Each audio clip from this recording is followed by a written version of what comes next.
외국의 바이어들을 초청한 자리에서 영구가 인사말을 맡았습니다.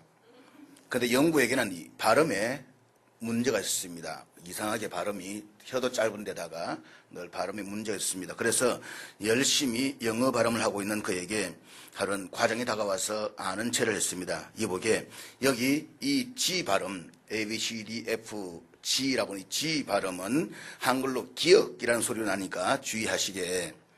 영구가 네 알겠습니다 과장님. 드디어 설명회 하는 날 영구는 수많은 사람들 앞에서 나와서 주위를 쭉 둘러보고 난 뒤에 자신 있게 외쳤습니다. Ladies and gentlemen. 장내가 갑자기 쥐죽은 듯이 조용하다가 이내 여기저기서 사람들이 수근거리 소리가 나기 시작을 했습니다. 영구는 어쩔 줄을 모르고 있는데 과장님이 뒤로 다가와서 이야기를 합니다. 야, 그럴 때 쥐 발음은 지어 발음 소리가 나는 거야. 그제서야 자신의 실수를 깨달은 영구는 미소를 지으면서 한마디 던지는 겁니다. 오마이 차.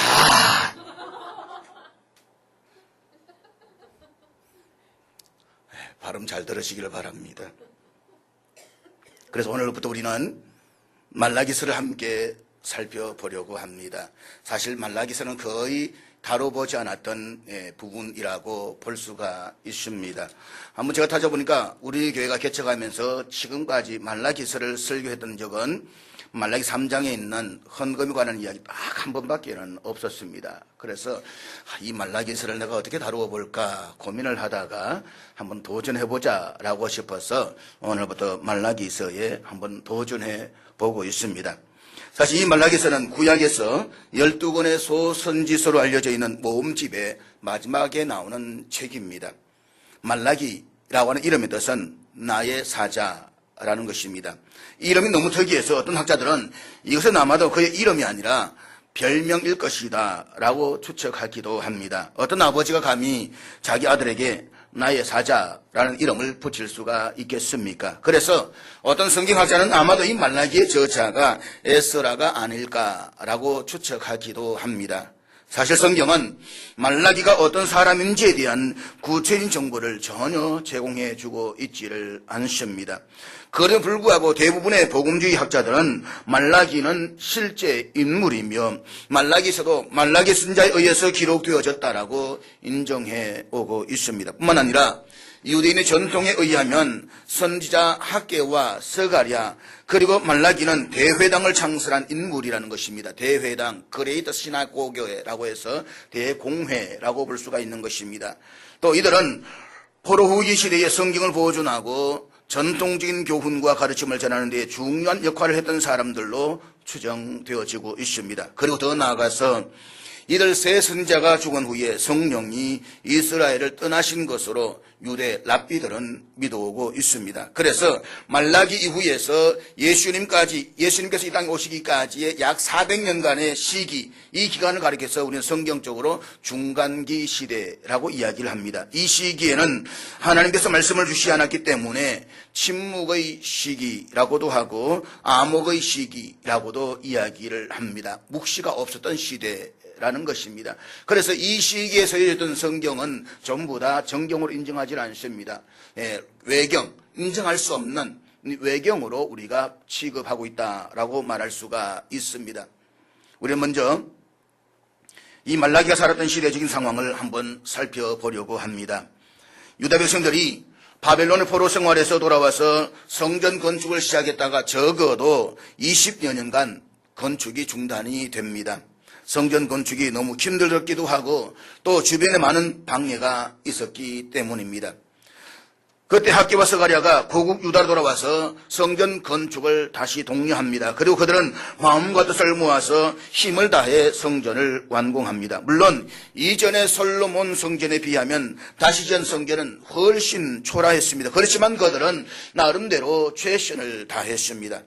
그리고 성전의 완공을 바라보면서 유다 백성들은 어떤 희망을 가지고 있었습니다. 그것은 분명히 선자들 통해서 말씀해 주신 내용이기도 했다라고 하는 것입니다. 그때 학개 선자는 2장 7절에서 이 성전이 완공되면 세계 모든 만민들이 자기들의 곡물들을 이곳으로 다 가지고 올 것이다 라고 이야기를 했습니다. 뿐만 아니라 모든 곡식과 과일에 풍작이 있을 것이다 라고 되었습니다. 그렇지만 그렇게 기대했던 재물들이 주어지지 않았습니다. 그런가 하면 에스겔 선자에 의해서 예언되었던 다윗 언약의 회복도 이루어지지 않았습니다. 다윗 언약, 다윗 시대 그 찬란했던 나라의 회복을 말씀하고 있는 것입니다. 더구나 주변에 적대적인 이방인들의 세력은 점점 더 강해져만 갑니다. 가뭄과 수학의 감소리난 괴로움과 사회 전반에 자리 잡고 있는 불의와 불법은 예루살렘과 유다에서 살아가기가 더욱 힘들게 만들었습니다. 이런 시대적 상황에서 유다 백성들은 종교적인 냉소주의와 정치적인 회의주의 그리고 도덕적인 방탕에 빠져서 살았습니다. 그리고 말라기 선자는 이들 유다 백성들과 마주해야만 했습니다. 한번 상상해 보시기를 바랍니다. 지금 말라기 선자가 하나님의 말씀을 전하고 하는 사람들은 대부분 이런 사람들입니다. 스스로 의인인 척하는 그 많은 사람들, 환멸가, 냉소적인 사람, 무감각한 사람, 부정직한 사람, 냉담한 사람, 의심하는 사람, 회의적인 사람, 철저하게 악한 사람들. 설교자가 이런 사람들 향해서 무슨 말을 해야 할까요? 여러분이라고 한다면 무슨 말을 할 수가 있을 것 같습니까? 아니, 어쩌면 오늘 우리가 앉아있는 이 자리가 말라기 선자가 직면했던 그런 자리가 아닐런지요. 종교적 냉소주의가 가득하고 말씀을 들어도 감각이 없고 그러면서도 스스로 거룩한 척하는 그 많은 사람들이 앉아있는 자리. 그래서 지지난주에 제가 모임에 나갔다가 충격적인 이야기는 울산 아주 큰 교회 목사님이신데 사임을 해버렸습니다. 문제가 있는 것도 아니고 교회가 잘 세워지고 부흥하고 있는데 사임을 했습니다. 어제 회의 나갔다가 만났는데 목사님 저 백수예요 라고 하더라고요. 알고 있다고. 근데 내 진짜 대단하다고 라고 했더니 들린 이야기가 뭐냐 그러면 사임할 수밖에 없었던 것은 이 목사가 아니라는 겁니다.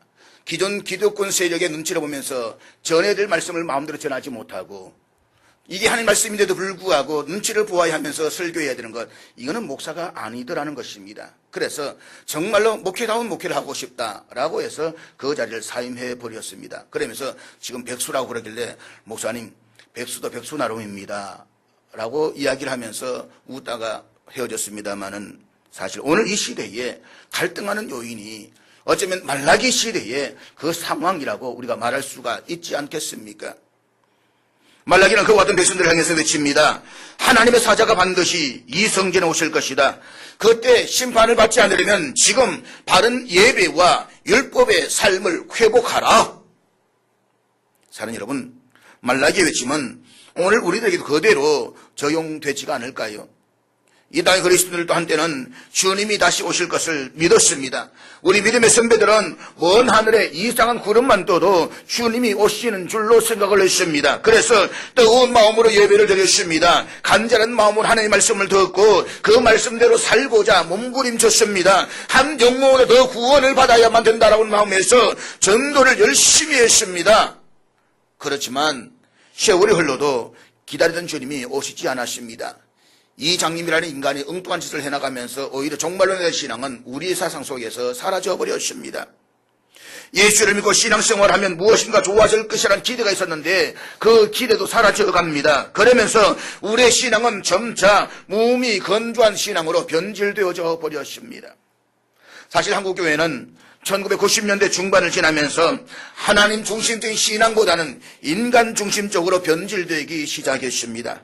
강단에 선포되는 말씀을 과거 믿음의 선배들이 거르했던 것처럼 그렇게 간절한 마음으로 들으려고 하지 않습니다. 마치 집을 떠난 탕자처럼 제멋대로 믿고 제멋대로 살아왔습니다.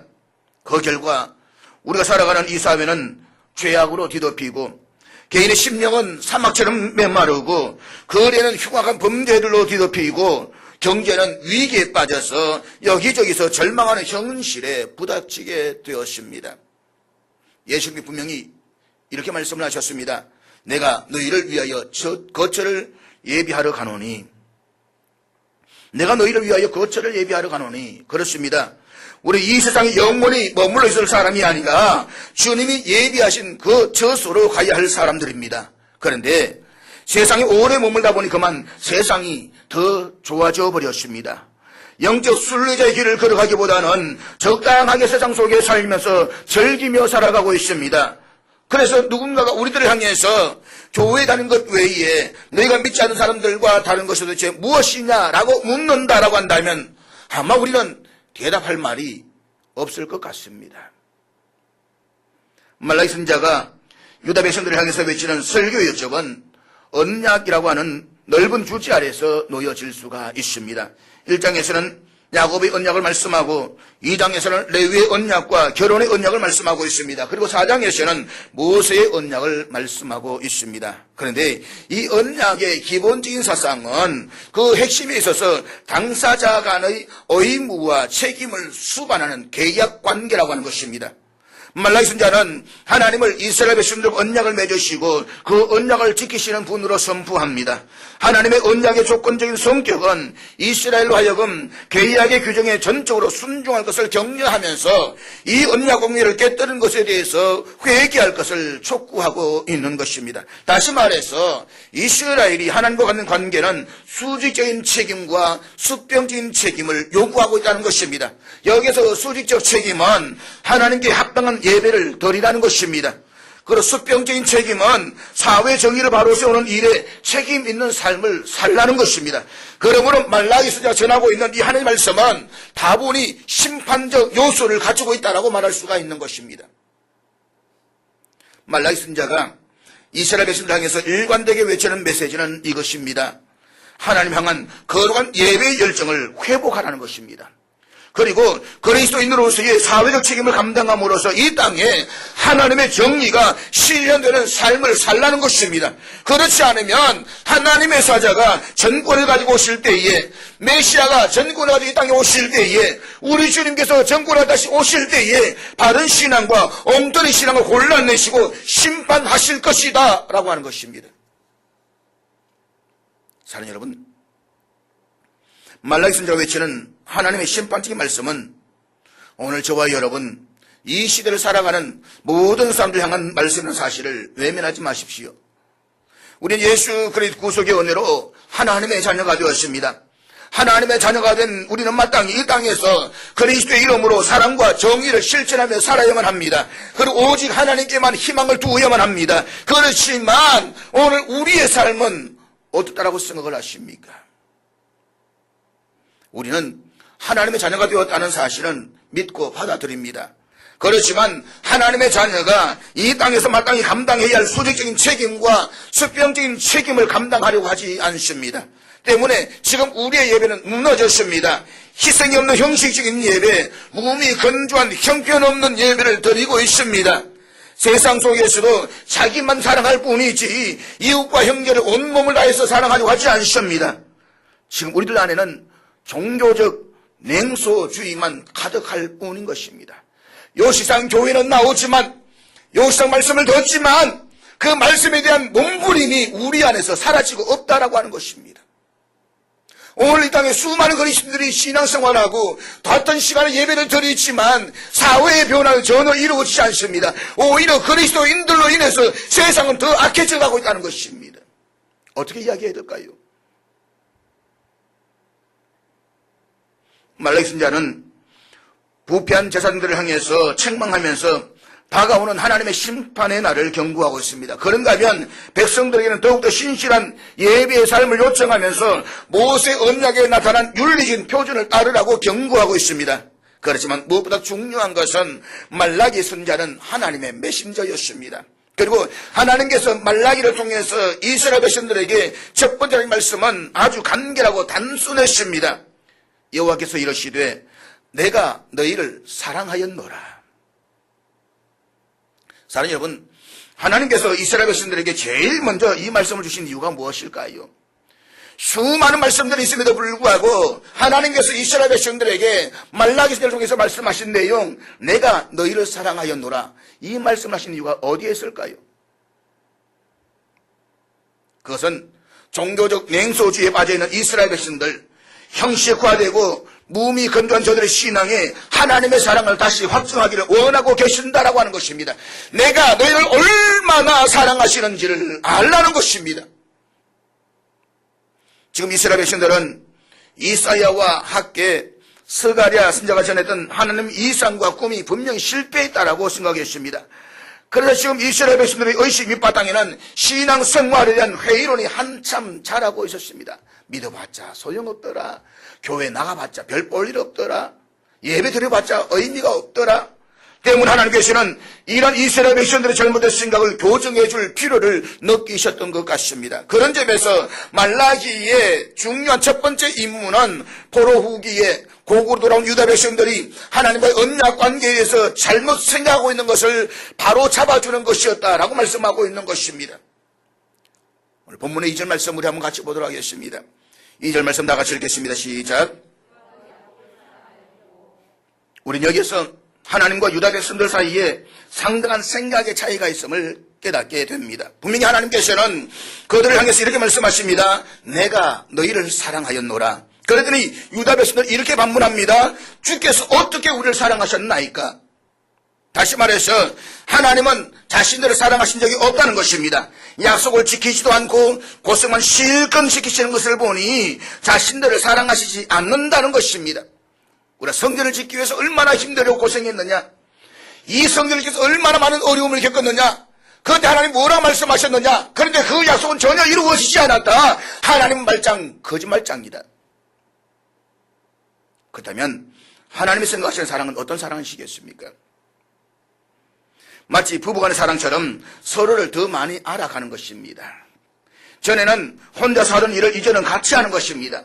하나님이 유다를 사랑하신다라고 하는 것은 이제 하나님과 유다가 각자 따로 사는 것이 아니라 모든 삶을 함께 나누며 함께하게 되었다는 뜻인 것입니다. 다시 말해서 하나님은 유다 백성들을 있는 존재 그 자체로 사랑하기를 원하셨습니다. 그렇지만 유다 백성들이 생각하는 사랑은 그게 아니었습니다. 물질적인 것이었습니다.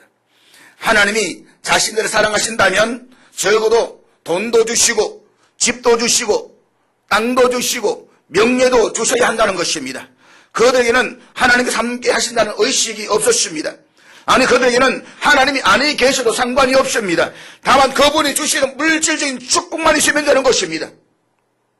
그래서 집이 얼마나 더 넓어졌는지, 재산이 얼마나 더 늘어났는지, 권력이 얼마나 더 높아졌는지 그 기준으로만 하나님의 사랑을 평가하려고 했다는 것입니다.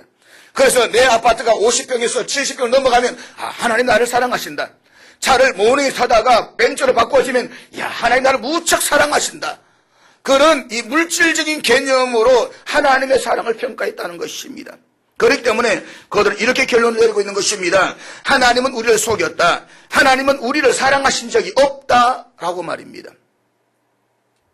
사랑하는 여러분, 우리가 이것을 이렇게 생각해 보면 어떨까요? 어쩌면 우리 가운데도 어렸을 적에 가정 형편이 너무 어려워서 힘들게 살아왔던 경험이 있는 분들이 있을 것입니다. 남들은 편안하게 가방을 메고 룰루랄라 하면서 학교에 다닐 때에 나는 가정이 너무 어려워서 신문을 돌리고 알바를 해야만 했습니다. 남들은 도시락에 아주 맛있는 반찬을 떠올 때에 나는 그 도시락조차 들고 가지를 못했습니다. 남들은 좋은 신발에 멋진 옷을 사 입을 때에 나는 남들이 입다가 버렸던 헌 옷을 얻어다가 입어야만 했습니다. 그런데 어느 날 이런 자녀의 모습이 너무 미안하고 안타까워서 부모님이 한마디를 합니다. 얘야, 힘들지? 아빠가 사랑해. 그런데 어떤 자녀는 이렇게 대답할 것입니다. 아빠가 언제 나를 사랑했어요? 이 자녀가 말하는 사랑은 어떤 사랑인 것입니까? 물질적으로 부족함 없이 채워주는 부모님을 생각하고 있는 것입니다. 그래서 나도 누구처럼 좋은 신발에 멋진 옷을 사 입혀주시고 최신 스마트폰을 사줄 때에 자신을 사랑하는 것이라고 받아들이는 것입니다. 그렇지만 이 아이가 장성해서 결혼하고 자녀를 낳고 보면 어느 순간인가 부모의 사랑이라고 하는 것이 물질로 비교할 수 있는 것이 아니라는 것을 깨닫기 시작합니다. 그저 살아계셔서 오래오래 건강히 살아계셔서 있어주는 것만으로도 사랑이라고 깨닫게 되는 것입니다. 주께서 어떻게 우리를 사랑하셨나이까? 이 말에는 하나님을 향한 수많은 원망과 불평이 담겨져 있습니다. 그렇지 않아도 언젠가는 한번 따지려고 했었는데 잘됐다라는 마음이 이 말 속에 고스란히 담겨져 있는 것입니다. 이를테면 아내가 남편에게 내가 시집오고 나서 이날 이때까지 당신이 나한테 해준 것이 뭐가 있어? 다이아를 사줘봤어. 사파이아를 사줘봤어. 호강호식 한번 제대로 시켜줘봤어. 이 말과 같은 것입니다. 사랑하는 여러분, 우리도 하나님의 사랑을 물질인 것으로만 평가를 한다고 한다면 속았다는 생각을 할 수가 있습니다. 우리가 신앙생활을 하는 것이 세상에서의 명예나 편안함을 기대하는 것이었다고 한다면 잘못 믿었다라고 생각할 수도 있습니다. 남들 다 쉬는 이 시간에 남들보다 더 일찍 일어나서 이 아침에 주님 전에 나오는 게 보통 결단이 아니고서는 이루어지지 않지 않습니까? 그러나 하나님의 사랑은 결코 물질적인 것이 아니라는 사실을 잊지 마십시오. 하나님 말씀하시는 사랑은 하나님을 점점 더 알아가는 것입니다. 그리고 우리 모든 삶을 하나님과 함께 하는 것입니다. 하나님이 주시는 물질을 신뢰하는 것이 아니라 그 물질을 주신 하나님을 전적으로 신뢰하는 것입니다. 아니, 보이지 않는 하나님과 어떻게 이 모든 일을 같이 할 수가 있단 말입니까?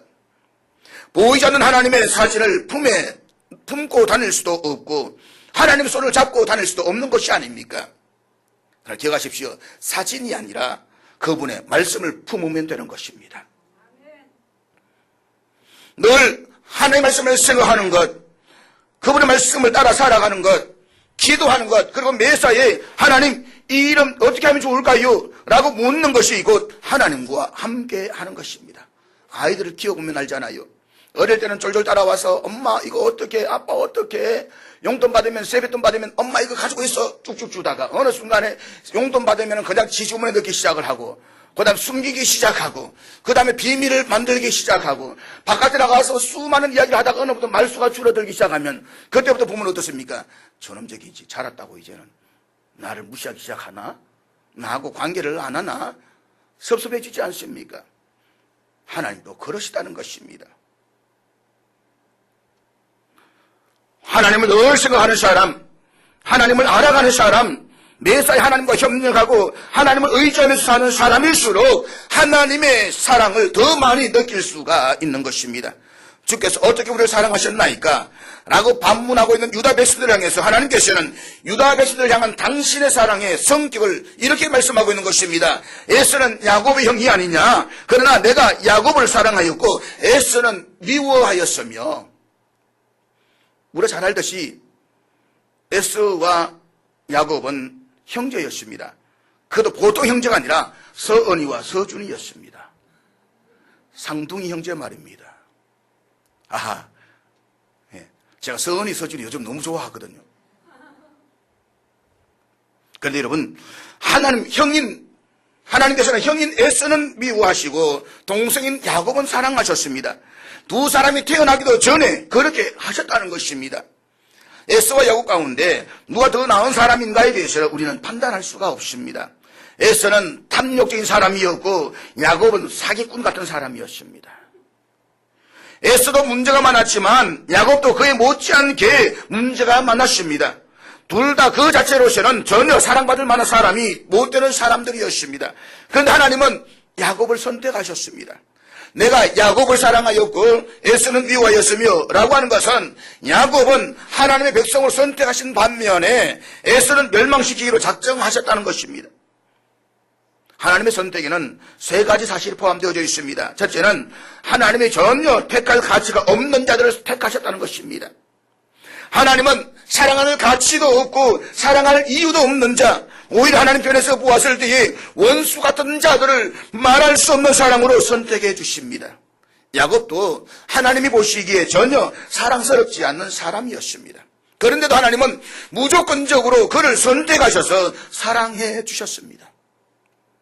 둘째는 하나님 한 번 택하신 사람은 부족하다고 해서 버리시는 법이 없다는 것입니다. 이걸 신학적 용어로 견인이라고 이야기합니다. 끝까지 끌어가신다. 택함을 받았다고 해서 그것없이 악한 본성이 사라지는 것은 아닙니다. 예전에 나쁜 버릇이나 습성이 끊임없이 나타나서 하나님을 거역하게 만듭니다. 야곱도 사기꾼의 본성을 여러 번 드러내고 있는 것을 우리는 볼 수가 있습니다. 그럼에 불구하고 자신의 죄와 부족함을 인정하고 회개하면 절대로 버리지 아니하신다는 것입니다. 7번뿐만 아니라 70번씩 7번이라도 용서하시고 받아주신다는 것입니다. 세 번째는 하나님께서는 택한 자에 대한 아름다운 그림을 그리고 계신다는 것입니다. 하나님은 택한 자가 그 그림대로 변화되어 가는 것을 기뻐하십니다. 하나님은 멸망할 수밖에 없는 원수들을 사랑하시되 끝까지 극진히 사랑하십니다. 그리고 그들이 자신의 욕심과 정욕을 버리고 하나님을 다내는 남은 일에 남은 인생을 바치기를 원하고 계십니다. 그런데 유다 백성들은 하나님의 사랑을 그런 차원을 생각하지 않았습니다. 사랑받을 자격이 없는 우리를 이처럼 사랑해 주셨다니 우리는 택하심을 받았음에도 계속 넘어지고 있다. 그래도 하나님은 우리를 버리지 아니하시고 사랑해 주시며 우리가 조금씩 변화되어 가는 것을 기뻐하신다라고 생각하지 않았습니다. 오히려 그 사랑을 지극히 당연한 것으로 생각하면서 왜 사랑한다라고 해놓고 복도 주시지 않는 것입니까? 이렇게 사기를 칠 수 있습니까? 라고 생각하고 있는 것입니다. 사랑 여러분, 우리와 같은 사람들이 어떻게 거룩하신 하나님의 백성들이 될 수가 있을까요? 오늘 저와 여러분이 무슨 자격을 가지고 하나님의 자녀라고 말할 수가 있을까요? 우리는 원래 하나님과 원수되어야 되었던 자들로서 전혀 사랑받을 만한 사람들이 아니었습니다. 우리 조상들은 하나님을 부정하고 욕되게 하는 일만 했습니다. 우리도 하나님 보시기에 아름다운 구석이 한 군데도 없는 사람들입니다. 그런데 어떻게 우리를 아시고 택하시고 사랑하셨을까요? 세상 모든 사람 다 선택하신 것이 아닙니다. 일부는 죄악의 길로 가도록 내버려 두셨으면서도 어떻게 우리는 하나님을 모를 때부터 사랑해 주시고 우리를 통해서 영광을 받으시고 이로 작정하셨을까요? 여러분은 그 이유를 아십니까? 저도 모릅니다. 그러나 이 한 가지는 분명합니다. 하나님의 전적인 은혜와 사랑 때문입니다. 말로 표현할 수 없는 무조건적인 은혜와 사랑으로 우리를 선택하셨습니다. 그것 말고는 달리 설명할 길이 없는 것입니다. 나 같은 죄인, 이 완고한 사람 어떻게 하나님이 사랑하실까? 어떻게 그분이 이 땅에 오셔서 나를 위해서 죽으실까? 설명할 수 있는 길은 하나님의 절대적인 은혜와 사랑밖에는 말할 길이 없다는 것입니다. 그리고 우리가 이것을 생각할 때에 우리는 하나님께 아무것도 요구할 수가 없습니다. 그 하나님의 은혜를 생각할 때에 그 하나님의 사랑을 생각할 때 하나님 이거 주세요 저거 주세요 라고 말할 수가 없다는 것입니다. 좋은 것을 주시든 나쁜 것을 주시든 우리는 오직 찬양하고 감사할 수밖에 없는 것입니다. 주신 자도 여호와시요 취하신 자도 여호와이시기 때문에 그저 나는 찬송할 수밖에 없다. 이 고백이 나올 수밖에 없는 것입니다. 그렇다면 에서의 자손인 에돔 백성들과 야곱의 자손인 유다 백성들은 서로 어떻게 달랐을까요? 우리 본문 4절 말씀 한번 같이 읽도록 하겠습니다. 본문 4절 다 같이 읽겠습니다. 시작. 얼핏 보기에는 에스의 자손이나 야곱의 자손이나 별 차이가 없는 것 같습니다. 세상적인 기준에서는 오히려 에스의 자손들이 모든 점에서 유리한 것 같습니다. 망하기는 유다가 먼저 망했는데 회복되기는 에돔이 더 빨리 회복되어졌습니다. 유다 백성들이 포로에서 돌아왔을 때에 에돔은 이미 국가로서 재건되어져 있었습니다. 유다가 바벨론의 속국이 되어서 나라를 잃어버렸을 때에도 에돔은 바벨론의 영향 아래에서 상당한 독립국가를 획득하면서 주변에 영향을 미치고 있었습니다. 에돔과 유다는 혈통적으로는 가까웠지만 신앙적으로는 먼 관계였습니다. 에돔은 세상을 사랑하는 민족이었고 유다는 하나님을 사랑하는 민족이었습니다. 그런가 하면 성경에서는 에서를 이기적이고 하나님의 언약을 경멸하는 사람으로 기록하고 있습니다. 그리고 에서의 후손인 에돔은 지혜로운 것으로 유명했지만 자기 중심적으로 존재하는 교만한 사람으로 의인화되어져 있습니다. 그럼에도 불구하고 세상에서 성공한 쪽은 오히려 에돔이었다라고 하는 것이 문제입니다. 게다가 에돔은 야곱의 후손들에게 늘 가시 같은 역할을 했습니다. 그들은 하나님을 믿지 않아도 더 잘 살고 더 강해질 수 있다는 자부심을 유다를 괴롭혔습니다. 유다를 무시했습니다. 그리고 그것을 자신들의 사명으로 생각했다는 것입니다. 그런데 유다 백성들의 결정적인 특징이 무엇입니까? 하나님께서 함께 하시면 언제든지 부흥할 수 있다는 것입니다. 물을 부르짖기만 하면 언제든지 위대한 구원을 경험할 수가 있다는 것입니다. 에돔은 세상적으로 모든 것을 가지고 있는 것 같아도 하나님께서 한마디만 하시면 연기처럼 사라져버릴 나라인 것입니다. 말라기 당시에 에돔 족속들은 힘을 합쳐서 세력을 떨고자 했습니다. 그러나 하나님은 결코 그렇게 되지 않을 것이다 라고 오늘 본문에서 말씀하고 있습니다. 유다는 다시 회복되고 일어설 것이지만 에돔은 그런 회복을 경험하지 못할 것이라고 말씀하십니다. 실제로 역사를 보게 되면 에돔은 말라기 시대 이후로 완전히 망해서 그 흔적조차 사라져버리고 맙니다. 에스의 후손인 에돔 족속이라고 하는 것도 그 후손이 지금 역사 속에 존재하지 않습니다. 어떻게 이럴 수가 있을까요? 한때에 부귀 영화를 누리면서 주변 근동지방을 자랑했던 이 에돔 족속이 그 후손조차 존재하지 않는다는 것, 끔찍하지 않습니까? 사랑하는 여러분, 그동안 우리나라는 경제적으로 급성장을 거듭했습니다. 전 세계가 배우고 싶어 할 정도로 놀라운 번영을 이룩해 왔습니다. 그러나 그것은 유다의 축복이 아니라 에돔의 축복이었습니다. 그리스도인들은 힘들더라도 믿음을 지켜야만 했습니다. 아니, 좀 살만해졌어도 더 하나님을 의지해야만 했습니다. 그런데 살만해지니까 세상으로 나갔습니다. 세속화되었습니다. 결국 에돔과 같이 세상의 방식으로 따랐기 때문에 온 나라가 어려워지고 말았습니다. 그러므로 이제 우리는 세상의 방식을 버리고 순수한 신앙으로 돌아가야만 합니다. 그러기 위해서는 무엇보다도 예배의 회복을 이룩해야만 합니다. 세상에 살아가는 잘 사는 것이 축복이라는 생각을 버리고 성령의 기름 부으심을 위해서 우리는 간절히 기도해야만 합니다. 그래서 다시 한번 이 땅에 거룩한 영적 부흥을 경험해야만 합니다. 세상 나라들은 한번 세력이 기울기 시작하면 다시 일어서지 못합니다. 바벨론이나 페르시아, 로마와 같은 나라들 한번 보십시오. 영국도 한때는 해가 지지 않는 나라라는 별명을 가질 정도로 번영했던 나라였습니다. 그렇지만 지금은 역사에서 사라지거나 무력한 나라가 되어져 버렸습니다. 이것은 기업도 마찬가지입니다. 그렇지만 하나님의 교회는 다릅니다.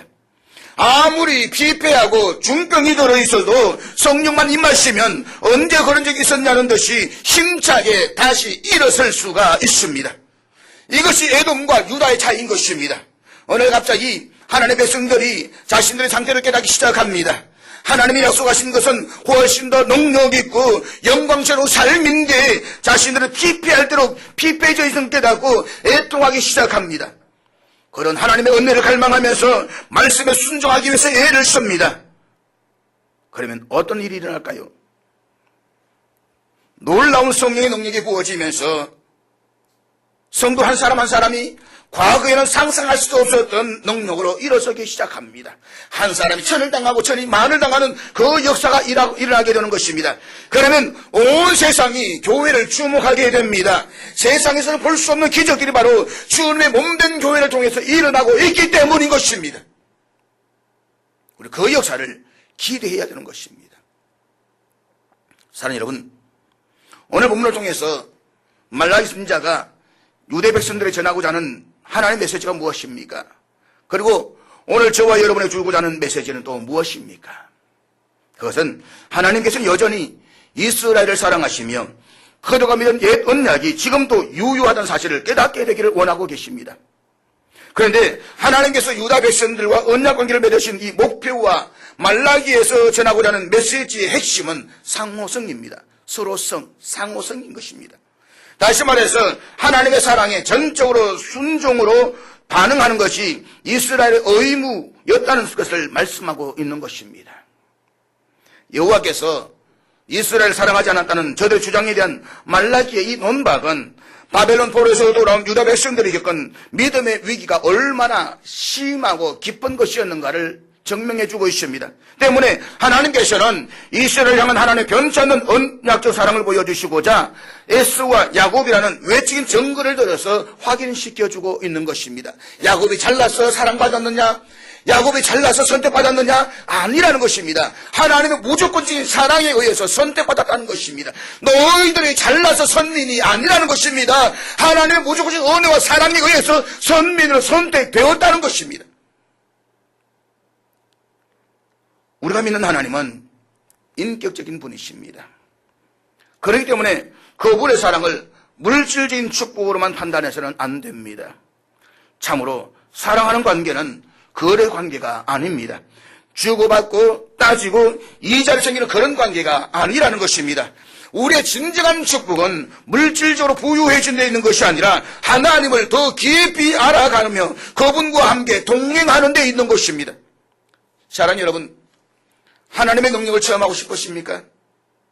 그렇다면 하나님과 거래하려고 들지 말고 모든 영역에서 그분과 함께하며 살아가 보십시오.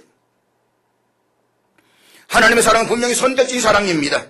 도저히 사랑하실 수 있는 이유가 없는데도 불구하고 조건 없이 우리를 선택하셔서 사랑해 주십니다.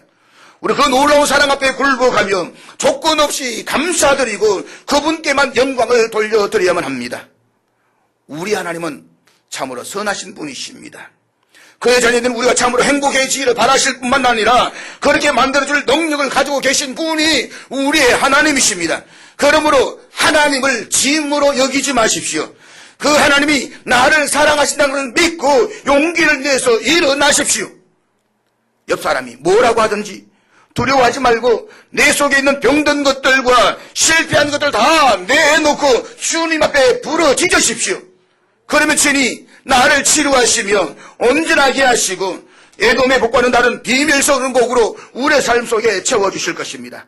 그러기 위해서 여러분 먼저 하나님 앞에서 참되고 바른 예배를 회복하십시오. 예배의 열정을 회복하십시오. 예배의 부흥을 경험하십시오. 그리고 세상 속에서 하나님의 사랑과 정의를 실천하며 살아가십시오.